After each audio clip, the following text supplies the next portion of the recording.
This is an open letter to Nina Turner and more or less the rest of the progressive Democrats. Uh, Adolf Hitler was from the working class, and he himself was of the working class. He wasn't a great intellectual. He was working class. So was Joseph Stalin. So was Trump. Trump is working class. You would say that no, he's upper class, he's rich, and he's privileged. But the thing about it is you have to define working class based on intellectual power. You have the intellectual class, and then you have the working class. Be careful what you wish for in a leader. Be careful what you wish for, because you might actually get it. You really don't want to get a working class. The reason I'm saying this because I saw a tweet from Miss Turner that says sort of like we need more working class in politics. Yeah, that's the problem. The working class are not great thinkers. And even if there are certain people that haven't worked a day in their life, but you can still consider them as working class because they're not intellectuals. If you're not intellectual, then you fall in the working class. It's Marjorie Taylor Greene. Although I understand she's rich, but she's not intellectual, so she's a working class person with a lot of money. Lindsey Graham is a working class person with a lot of money. He's actually been working. His job is to vote a certain way and get paid for it and have a cushy job. They have provided him with a cushy job in order for his vote to be in a certain way.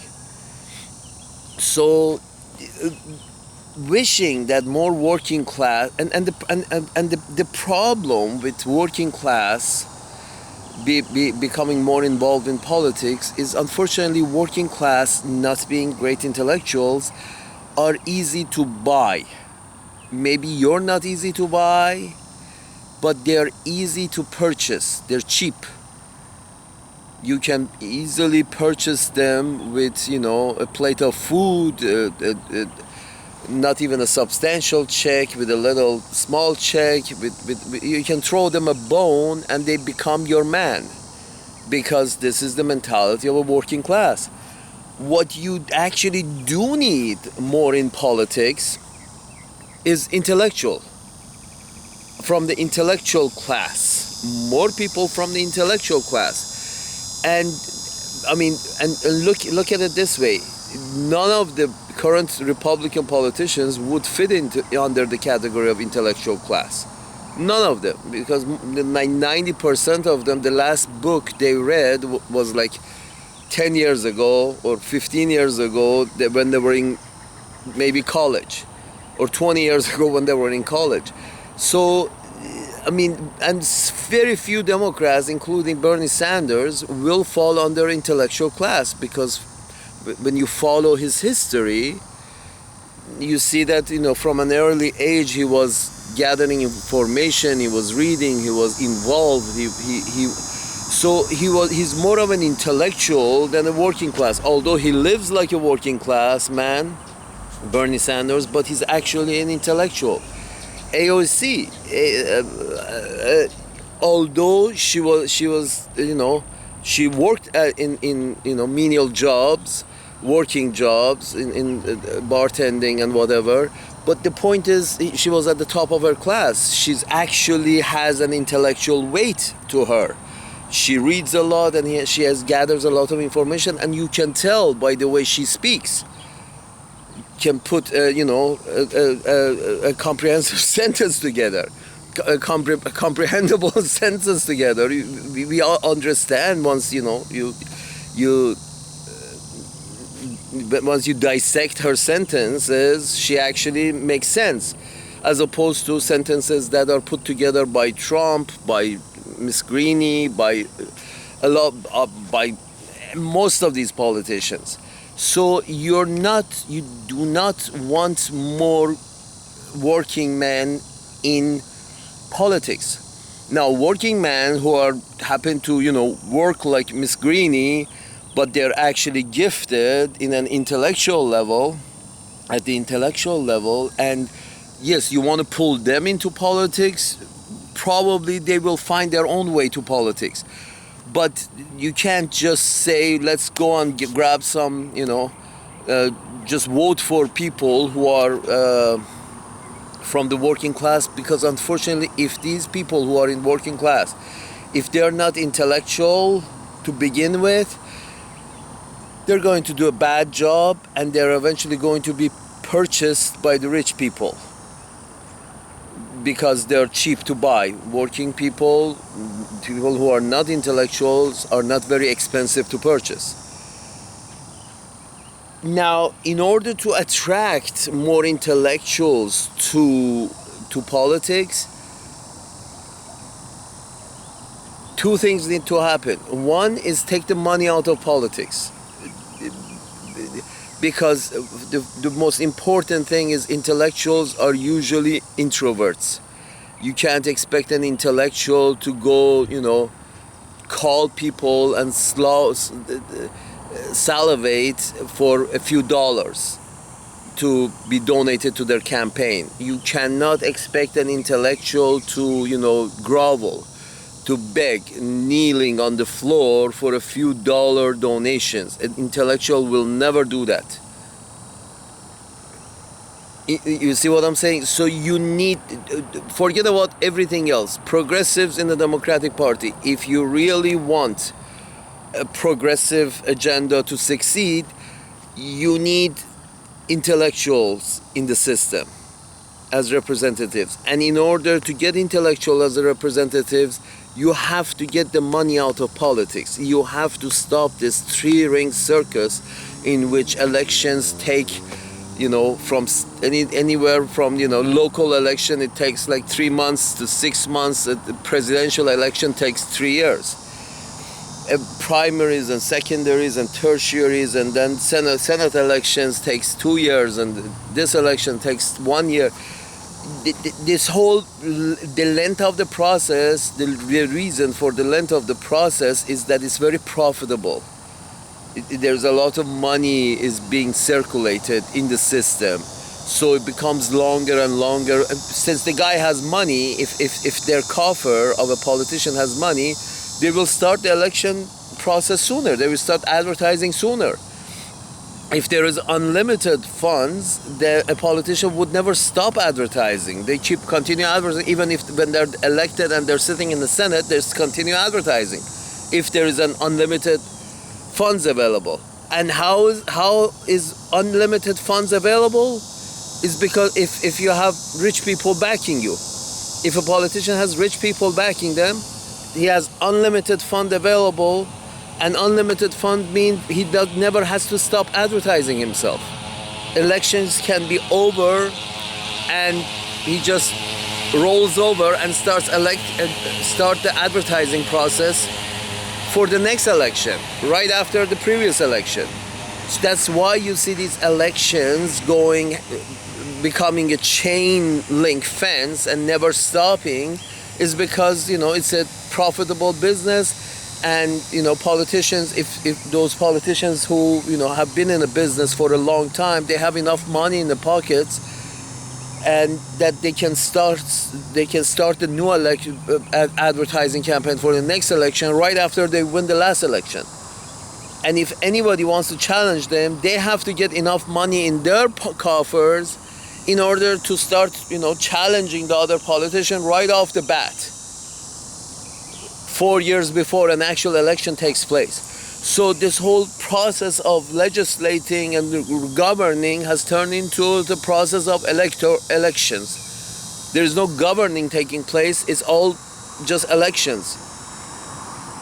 There is no policy being made, long-term policy being made. It's just elections.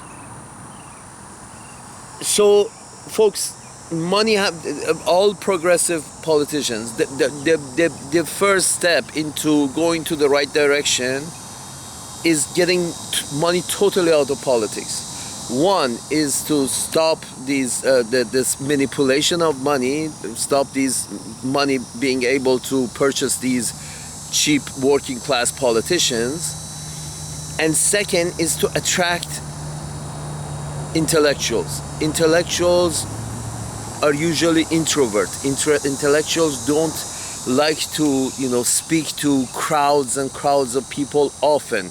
They may get themselves to do it once in a while, but the way elections are in the United States is basically continuously being in the limelight, continuously addressing large numbers of people. This is an extrovert kind of job.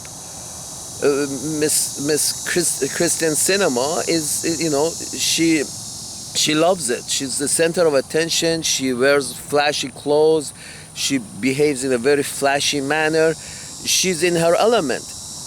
Is she an intellectual? No. Is she a working woman? Yes. She's working. This is her job. She votes a certain way, and people pay, rich people or rich corporations pay her to vote in a certain way. So that's actually, she is a working woman. And that's not a good thing. That's not a good thing. She's not an intellectual. That's why she's, she enjoys the limelight, which most intellectuals don't. And she votes in a way to keep, her coffers full of money, keep the donors coming. She votes in a certain way so to get more money from the donors. So, and that itself is a working man's kind of attitude, that I will vote as long as you pay me, whatever, I will vote the way you want me to vote. An intellectual will never sell himself. Will say, okay, I have thought about this matter for this reason, this reason, this reason, and this reason. I am voting this certain way. And there is no way you can change an intellectual's mind by, showing him the polls, showing him his coffers are empty, that he doesn't have money, his campaign doesn't have. None of these will convince an intellectual to change his vote once he has reason to vote a certain way. If you can show him other reasons, other evidence to change his vote, he will change his vote. But with the promise of more money and more election funds, and with showing him polls of common people thinking this a certain way, so he should change his mind because common folks are thinking a certain way, he will not change his mind. And the intellectual is solid. That's what you want in your political system. And the only way you can get an intellectuals in your political system is to take away the money, do away with this, three-ring circus of extended periods of elections, because intellectuals don't enjoy this kind of extrovert activity. Short elections with no money involved, short couple of debates, everybody gets to hear the ideas from both sides, 3 sides, 4 sides, 5 sides, 6 sides, and then everybody goes and votes. No money, short elections. And do not expect the politicians to, continuously go into crowds and kiss babies and do song and dance and do songs and dance and little, routines. Politicians should not be expected to behave as a show monkey. An intellectual will not behave like a show monkey. Period. You want intellectuals in the system to make sound decisions with the eye on long-term consequences of their decisions. Or else you get Adolf Hitler, a working class person with short vision who screwed up the whole thing. Very short-sighted.